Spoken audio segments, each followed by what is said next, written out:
নমস্কার। বৈশাখ মাসের শুক্লপক্ষের তৃতীয়া তিথিকে বলা হয় অক্ষয় তৃতীয়া। এই দিনটি হিন্দু এবং জৈন ধর্মের মানুষদের জন্য অত্যন্ত গুরুত্বপূর্ণ। বলা হয়ে থাকে এই দিনে কেউ কোনো ভালো কাজ করলে এর পুণ্যফল অক্ষয় হয়ে থাকে। এই দিনটি ঘিরে সনাতন ধর্মে অনেকগুলো কাহিনী বা ইতিহাস রয়েছে। পঞ্চপাণ্ডবরা তখন বনবাসে খাবারের অভাবে খুব কষ্ট করছিলেন।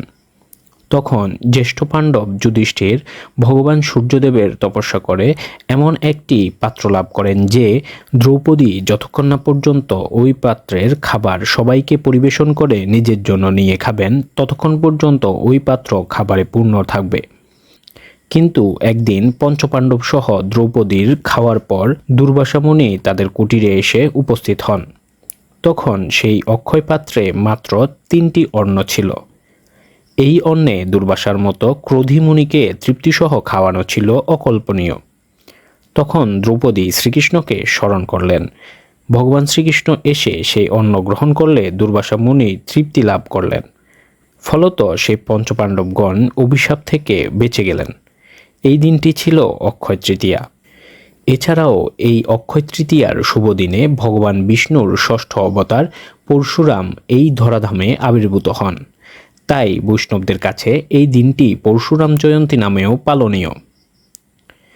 আবার শাক্তদের কাছে এই দিনটি গুরুত্বপূর্ণ, কারণ কুবেরের তপস্যায় সন্তুষ্ট হয়ে ভগবান শিব কুবেরকে অসীম ঐশ্বর্য প্রদান করেন এই অক্ষয় তৃতীয়াতে।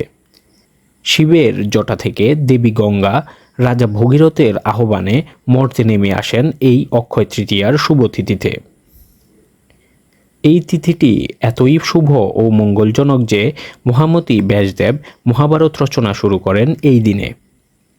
আমরা সবাই হয়তো জানি এই পুণ্যগাথা মহামুনি ব্যাস নিজ হাতে লিখেননি, তিনি পাঠ করেছেন এবং গণেশ ওই মহাকাব্য নিজ হাতে লিখেছিলেন বিখ্যাত সরস্বতী নদীর তীরে বসে।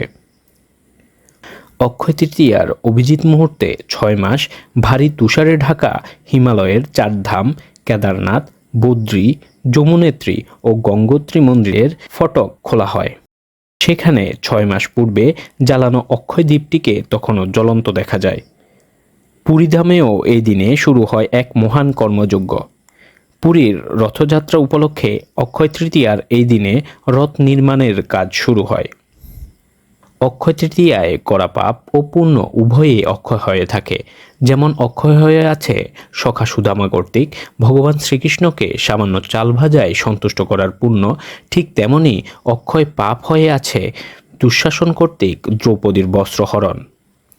বলা হয় যে এই উভয় ঘটনাই ঘটে এই তিথিতে। তাই এই দিনটিকে মহৎ কাজে ব্যয় করা উচিত আমাদের সবাইকে। ধন্যবাদ আমাদের সাথে থাকার জন্য।